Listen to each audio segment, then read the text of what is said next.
ശ്രീനന്ദയുടെ ദുരന്തത്തെപ്പറ്റി വീട്ടുകാർ ഉൾപ്പെടെ അനേകർ വിലയിരുത്തിയത് ആരെങ്കിലും ഡ്രഗ്സ് കൊടുത്ത് തട്ടിക്കൊണ്ടുപോയി അപായപ്പെടുത്തി പോലീസ് നായ ഓടിക്കേറിയ കടയുടെ ഉടമയെ സംശയിക്കണം എന്നൊക്കെയാണ്.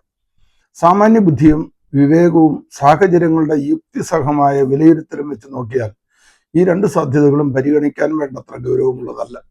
കാരണം ഒന്ന്, അത്രയേറെ ആളുകൾ നിറഞ്ഞ ഒരു സ്ഥലത്ത് വെറുമൊരു അജ്ഞാതൻ വന്ന് അത്തരമൊരു കുറ്റം ചെയ്യാൻ തയ്യാറാകില്ല.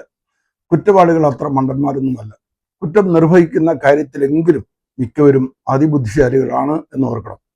മുൻ പരിചയമില്ലാത്ത ഒരാൾ അടുത്തുകൂടി ഒരു പെൺകുട്ടിയോട് എന്തെങ്കിലും പറഞ്ഞാൽ സംഘത്തിലുള്ളവർ അത് കാണാതിരിക്കുമോ?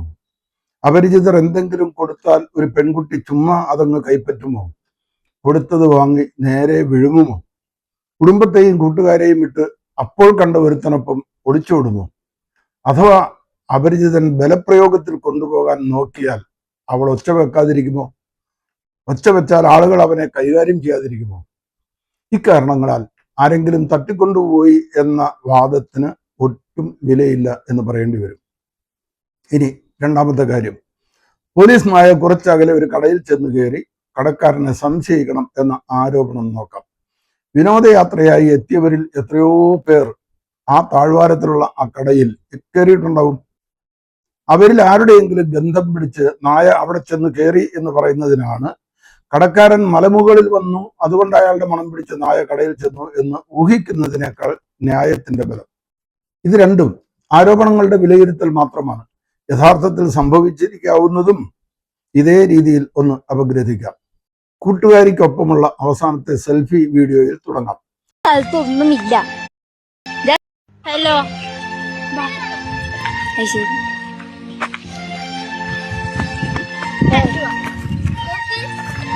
അവിടെ ഇരിക്കാൻ നോക്കിയതാ. നമ്മൾ വന്ന സ്ഥലത്തൊന്നുമില്ല. ജസ്റ്റ് ഒരു സിപ്ലൈൻ മാത്രമേ ഉള്ളൂ. നമുക്ക് എവിടേക്ക് പോകും? നമ്മൾ മോളിക്കാണ്. ഹലോ ഹലോ എന്ന് ശ്രീനന്ദ പറയുന്നുണ്ട്. കൂട്ടുകാരി രണ്ട് വിരലുയർത്തി എന്തോ കാണിക്കുമ്പോൾ ശ്രീനന്ദ അല്പം താഴേക്ക് നീങ്ങുന്നു. അവിടെ ഇരിക്കാൻ നോക്കിയതാ എന്ന് അവൾ കൂട്ടുകാരിയോട് പറയുകയും ചെയ്യുന്നു. കേറി വാ എന്നും ഇവിടെ ഒന്നുമില്ല, മോളിലോട്ട് പോകാമെന്നും കൂട്ടുകാരിയും സഹോദരനും അഥവാ മറ്റാരെങ്കിലും മുകളിലേക്ക് പോകുമ്പോൾ ശ്രീനന്ദ അവരോടൊപ്പം പോയിട്ടില്ല എന്ന് മനസ്സിലാക്കാം. ഇതാണ് അവളെ കാണാതാകുന്ന നിമിഷം എന്ന് വ്യക്തം. ആ സമയത്ത് ഒരു ടൂർ ആഘോഷത്തിന്റെ ആവേശമോ പ്രസരിപ്പോ അല്ല അവളുടെ മുഖത്ത്. പകരം അല്പം മ്ലാനതയാണ്. ഇനി മറ്റൊന്ന്, ആ കൂട്ടുകാരി അവളുടെ ചിരകാല സുഹൃത്താകാൻ വഴിയില്ല. ആണെങ്കിൽ ആ പോയിന്റിൽ അവളെ തനിച്ചാക്കി കൂട്ടുകാരി മുകളിലേക്ക് പോകില്ല.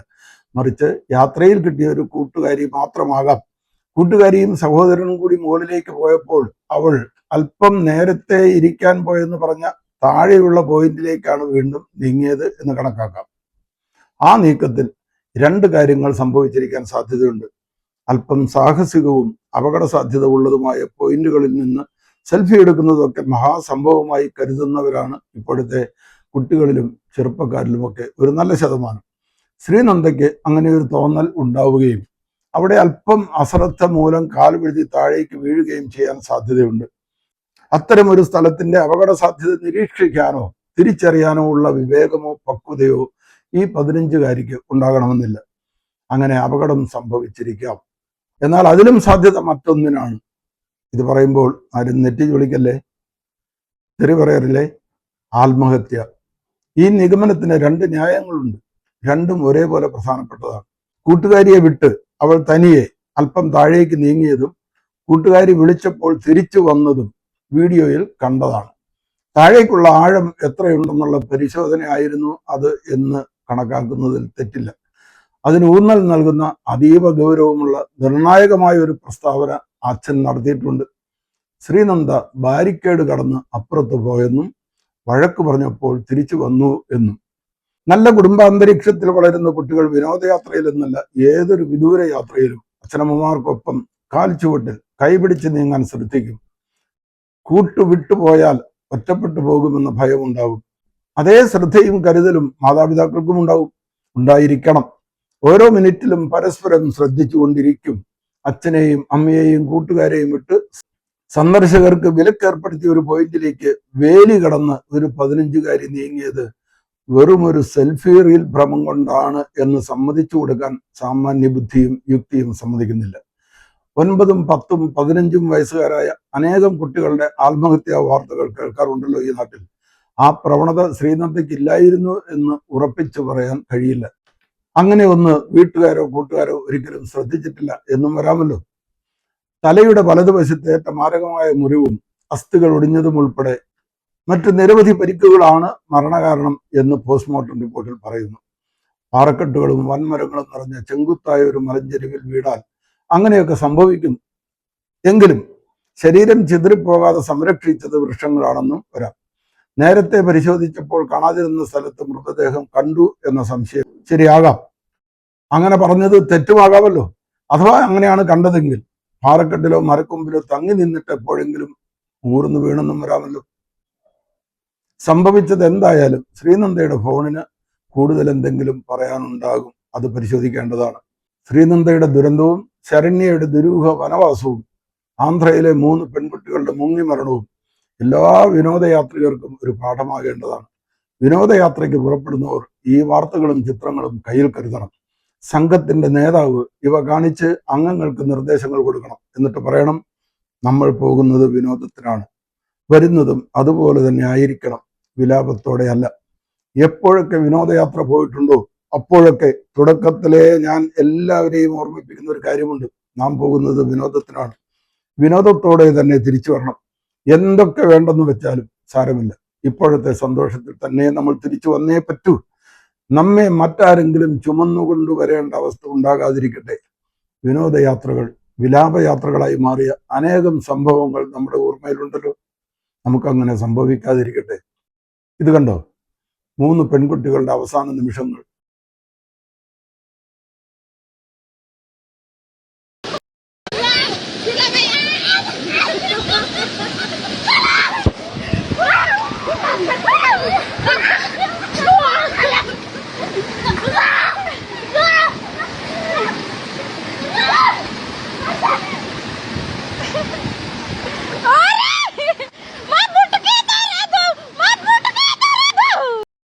ഇവർക്ക് എന്താണ് സംഭവിച്ചത്? ഒന്നാമതായി, വെള്ളത്തിലിറങ്ങി പരിചയമില്ല. ഇറങ്ങിയ ഈ സ്ഥലത്തെ പറ്റി അവർ പഠിച്ചിട്ടുമില്ല. ഈ ചിരിയും കളിയുമൊക്കെ പെട്ടെന്ന് മറ്റുള്ളവർക്ക് കണ്ണീരായി മാറിപ്പോയില്ലേ. ഞാൻ കസ്റ്റംസിൽ ചേർന്ന ഉടനെ ഞങ്ങളുടെ 14 പേരടങ്ങിയ ബാച്ചിന് ഒരു സ്വിമ്മിംഗ് ട്രെയിനിങ് ഉണ്ടായിരുന്നു, നീന്തൽ പരിശീലനം. വില്ലിംഗ്ടൺ ഐലൻഡിലെ കൊച്ചി കസ്റ്റം ഹൗസിന് തൊട്ട് ചേർന്നുള്ള താജ് മലബാർ ഹോട്ടലിന്റെ സ്വിമ്മിംഗ് പൂളിലായിരുന്നു 1 മാസത്തെ പരിശീലനം. ഞാൻ എൻ്റെ ചെറുപ്പത്തിൽ വളർന്നത് പാലായിക്കടുത്തുള്ള പൂവരണിയിലാണ്. വീടിന് തൊട്ട് ചേർന്ന് അത്യാവശ്യം വെള്ളവും നല്ല ഒഴുക്കോടെ ഒഴുകുന്ന ഒരു തോടുണ്ടായിരുന്നു. അവിടെ ചെറുപ്പം മുതലേ നീന്തി പഠിച്ചിട്ടുണ്ട്. നീന്തലിലെ വലിയ വിദഗ്ധനൊന്നും അല്ലെങ്കിലും അത്യാവശ്യം കുറച്ചു നേരമൊക്കെ നീന്തി നിൽക്കാനും മുങ്ങിക്കിടക്കാനും ഒക്കെ പഠിച്ചിട്ടുണ്ട്. അതുകൊണ്ട് സ്വിമ്മിംഗ് പൂളിലെ പരിശീലനം എന്നെ സംബന്ധിച്ച് വലിയ ഒരു അത്യാവശ്യമായിരുന്നില്ല. എങ്കിലും എല്ലാവരോടും ഒപ്പം നീന്തൽ പരിശീലനം തുടരുകയാണ്. ഞങ്ങളുടെ കൂട്ടത്തിൽ വെള്ളത്തിൽ ഒരിക്കലും ഇറങ്ങിയിട്ടില്ലാത്ത ഏതാനും പേരുണ്ട്. നീന്തൽ ഒട്ടും പരിചയമില്ല, വെള്ളത്തിലിറങ്ങി മുങ്ങിയിട്ട് പോലും ഇല്ലാത്ത കുറച്ചു പേർ. അവർക്കും നീന്തലിന്റെ ബാലപാഠങ്ങൾ പഠിപ്പിച്ചുകൊണ്ടിരിക്കുകയാണ്. ഒരു ദിവസം ഞങ്ങളുടെ കൂട്ടത്തിൽ ഒരാൾ സ്വിമ്മിംഗ് പൂളിന്റെ ഏറ്റവും ആഴമേറിയ ഭാഗത്ത് കരയിൽ നിന്ന് എടുത്തു ചാടി വെള്ളത്തിലേക്ക്. കക്ഷി വെള്ളത്തിനടിയിൽ കുത്തിയിരിക്കുകയാണ്. ഇത്തിരി കഴിഞ്ഞപ്പോഴേക്കും കുമിളകൾ വരുന്നത് ഞാൻ കണ്ടു. ആ ഇരിപ്പ് മനഃപൂർവ്വമുള്ള ഇരിപ്പല്ല, പന്തുകേടുണ്ടെന്ന് തോന്നി ഞാൻ അങ്ങോട്ട് ചാടി 2 കക്ഷത്തിലുമായി കൈയിട്ട് ആളിനെ പൊക്കാൻ തുടങ്ങുമ്പോഴാണ് ഞാൻ ഒരു അപകടം മനസ്സിലാക്കിയത്. അയാൾ എന്നെയും ബലമായി പിടിച്ച് താഴേക്ക് അമർത്തുകയാണ്. ആ അമർത്തലിൽ എനിക്ക് കൂടുതൽ ശക്തി പ്രയോഗിക്കാൻ പറ്റിയില്ലെങ്കിൽ ഞങ്ങൾ 2 പേരും 1 മിനിറ്റിനകം അവിടെ ശവമായി മാറും. ഞാൻ അയാളുടെ കക്ഷത്തിൽ പിടിച്ച് മുകളിലേക്ക് ഒരു തള്ളു. ഞാനും കാലുകുത്തി ഒന്ന് കുതിച്ച് മുകളിലേക്ക് വന്നു. പിന്നീടാണ് മനസ്സിലാകുന്നത്, ആ കൂട്ടുകാരൻ വെള്ളത്തിൽ ആഴം കുറഞ്ഞ ഭാഗത്ത് കുറച്ച് ദിവസമൊക്കെ ഇറങ്ങി മുങ്ങാനൊക്കെ പഠിച്ചെങ്കിലും ഒരു പരീക്ഷണത്തിനൊന്ന് ചാടിയതായിരുന്നു. പക്ഷേ ആഴം കൂടിയ ഭാഗത്തു നിന്ന് കാൽകുത്തി കുതിച്ചോ കൈകൊണ്ട് തുഴഞ്ഞോ മുകളിലേക്ക് വരാൻ അയാൾക്കറിയില്ലായിരുന്നു. കാഞ്ഞിരപ്പള്ളി AKJM സ്കൂളിൽ അധ്യാപകനായിരുന്നപ്പോൾ ഒരു അച്ഛനും ഞാനും കൂടി 10ാം ക്ലാസ്സിലെ 50 കുട്ടികളുമായി 5 ദിവസത്തെ പിക്നിക്കിന് പോയത് ഓർക്കുന്നു. 1990-ലാണ്. പോകും മുൻപ് ടൂർ പോകുന്ന റൂട്ടിന്റെ മാപ്പ് ഞാൻ വരച്ച് സ്കൂൾ നോട്ടീസ് ബോർഡിൽ പരസ്യപ്പെടുത്തി. മാതാപിതാക്കൾക്ക് അത് വന്ന് കാണാൻ അവസരം കൊടുത്തു. താമസിക്കുന്ന ഇടങ്ങളുടെ വിശദ വിവരങ്ങളും തിരിച്ചെത്തുന്ന സമയവും അതിൽ ഉണ്ടായിരുന്നു. ഇന്നത്തെ പോലെ ഫോൺ സൗകര്യങ്ങളില്ല. മൈസൂർ, ബാംഗ്ലൂർ, മദ്രാസ്, മഹാബലിപുരം, കൊടൈക്കനാൽ വഴി 5-ാം ദിവസം രാത്രി കാഞ്ഞിരപ്പള്ളിയിൽ രാത്രി 12:30 തിരിച്ചെത്തുമെന്നായിരുന്നു ഞങ്ങളുടെ പദ്ധതി. മുൻകൂട്ടി അറിയിച്ചതിനേക്കാൾ വൈകിയത് വെറും അരമണിക്കൂർ. ആ യാത്രയിൽ ആർക്കും ഒരു കുഴപ്പവും സംഭവിച്ചില്ല. എല്ലാം ഞങ്ങൾ പ്രോഗ്രാം ചെയ്തതുപോലെ തന്നെ നടന്നു. കൂടെയുള്ളവർ ഇതെല്ലാം അനുസരിച്ചേ പറ്റൂ. അപ്പോഴൊക്കെ അങ്ങനെ പറയുന്നവരോടൊക്കെ, ഹേയ്, നിങ്ങൾ എന്തൊരു ബോറനാണ്, രസം കൊല്ലിയാണ്, നിങ്ങളുടെ കൂടെ പോകുന്നത് കഷ്ടമായി, വീട്ടിലിരുന്നാൽ മതിയായിരുന്നു, ഇങ്ങനെ മസിൽ പിടിച്ചിരിക്കാനാണോ, ഇച്ചിരി രസിക്കാനല്ലേ നമ്മൾ വന്നത് എന്നൊക്കെയുള്ള ആക്ഷേപങ്ങളും എതിർപ്പുകളും ഉയർത്തുന്നവരുണ്ട്. ശ്രീനന്ദയുടെ കാര്യത്തിൽ ആ കൂട്ടത്തിൽ പോയവരും പ്രത്യേകിച്ച് മാതാപിതാക്കളും അല്പം ഉപേക്ഷ വരുത്തിയിട്ടുണ്ട് എന്ന് പറയേണ്ടി വരും. സ്ഥിരമായി പുഴയോടും കടലിനോടും മല്ലിടുന്ന നീന്തലറിയാവുന്ന മത്സ്യത്തൊഴിലാളികൾ പോലും കയത്തിലും ചുഴിയിലും ചിലപ്പോൾ ആണ്ടുപോയി മരിക്കാറുണ്ട്. പക്ഷേ ഒരിക്കലും വെള്ളത്തിലിറങ്ങാത്തവർ പോലും ടൂറിൻ്റെയും അതിനോടൊപ്പമുള്ള മദ്യത്തിൻ്റെയും ലഹരിയിൽ വെള്ളത്തിൽ ചാടും. ഡ്രൈവിംഗ് പഠിക്കാത്തവൻ വണ്ടി ഓടിക്കുന്നത് പോലെയാണത്. മരണക്കയത്തിലേക്കാണ് പോകുന്നതെന്ന് അവർ അറിയുന്നേയില്ല. തീ, വെള്ളം, കാറ്റ് തുടങ്ങിയ പ്രകൃതി ശക്തികളോട് ഒന്നിനോടും പിള്ളകളി പാടില്ല, വെല്ലുവിളി പാടില്ല, ഏറ്റുമുട്ടൽ ഒട്ടും പാടില്ല. കാരണം അവയുടെ കരുത്ത് മനുഷ്യന്റെ പിടിയിൽ ഒതുങ്ങുന്നതല്ല, അത് പ്രവചനാതീതമാണ്. വിനോദയാത്ര പോകുന്നവർ നിർബന്ധമായും ശ്രദ്ധിക്കേണ്ട ചില കാര്യങ്ങളുണ്ട്. കൃത്യമായ പ്ലാനിംഗ് അഥവാ മുന്നൊരുക്കം. വകതിരിവുള്ള ഏതാനും പേർ നേതൃത്വത്തിൽ ഉണ്ടായിരിക്കണം. അവരെ മറ്റുള്ളവർ അനുസരിക്കുകയും വേണം. പോകുന്ന സ്ഥലത്തെ ഭൂപ്രകൃതിയെക്കുറിച്ച് നന്നായി പഠിച്ചിരിക്കണം. മൂടൽമഞ്ഞോ മഴയോ ഉള്ളപ്പോൾ കാഴ്ച മറയുന്ന സ്ഥലങ്ങളിൽ കൂടുതൽ ജാഗ്രത പാലിക്കണം. കുറച്ചു പേരുടെയെങ്കിലും ഫോൺ നമ്പറുകൾ കയ്യിൽ കരുതണം. പോകുന്ന സ്ഥലത്തെ പോലീസ് സ്റ്റേഷൻ, വനം വകുപ്പ് ഓഫീസ്, ആശുപത്രികൾ എന്നിവയുടെ നമ്പറുകൾ കയ്യിൽ കരുതണം. ഓരോ സ്ഥലത്തും സന്ദർശനം തുടങ്ങുമ്പോഴും അവസാനിക്കുമ്പോഴും എല്ലാവരും കൂടെയുണ്ടോ എന്ന് ശ്രദ്ധിക്കണം. എണ്ണമെടുക്കണം. കുട്ടികളുടെ പോക്കറ്റിൽ പേരും ഫോൺ നമ്പറും വിലാസവും അടങ്ങിയ ചെറിയ കാർഡുകൾ സൂക്ഷിക്കണം. കൂട്ടം വിട്ട് ഒറ്റയ്ക്ക് പോകാൻ ആരെയും അനുവദിക്കരുത്. അഗാധമായ കൊക്കകളുടെ അരികിലും വെള്ളച്ചാട്ടത്തിന്റെ പക്കത്തും നിന്നുള്ള സാഹസിക ചിത്രങ്ങൾ ഒഴിവാക്കണം. ഒരു ചെറിയ കാൽ വഴുതൽ പോലും വലിയ അപകടമാകാം. 10 അടി ഇപ്പുറത്ത് നിന്ന് പടമെടുത്താൽ എന്താ കുറവ്? ഓരോ സ്ഥലത്തും ലീഡർമാരും ഗൈഡുകളും നൽകുന്ന മുന്നറിയിപ്പുകൾ ആരും ലംഘിക്കരുത്. അപകട മേഖല എന്ന് ബോർഡ് വെച്ചിട്ടുള്ള ഇടങ്ങളിൽ നിന്ന് മാറി നിൽക്കണം. കുട്ടികൾ എപ്പോഴും കൺവെട്ടത്തുണ്ടായിരിക്കണം. അഥവാ കൂട്ടം തെറ്റിയാൽ പേടിച്ചരണ്ട് പരക്കം പായാതെ വഴി തെറ്റിയിടത്ത് നിൽക്കാൻ പറയുക. യൂണിഫോം ധരിച്ച പോലീസ് ഉദ്യോഗസ്ഥരോ സെക്യൂരിറ്റി ജീവനക്കാരോ ഉണ്ടെങ്കിൽ സഹായത്തിന് അവരെ സമീപിക്കാനും കുട്ടികളെ പഠിപ്പിക്കണം. വനമേഖലയിൽ ശബ്ദം കേൾപ്പിക്കാൻ ഒരു വിസിൽ കരുതുന്നത് ആപൽ ഘട്ടങ്ങളിൽ ഉപകരിക്കും. വിസിലില്ലെങ്കിൽ വെറും ഒരു മിഠായി കടലാസ് കൊണ്ട് കാര്യം സാധിക്കാം. ഇതാ ഇങ്ങനെ ഒരു മിഠായി കടലാസ്.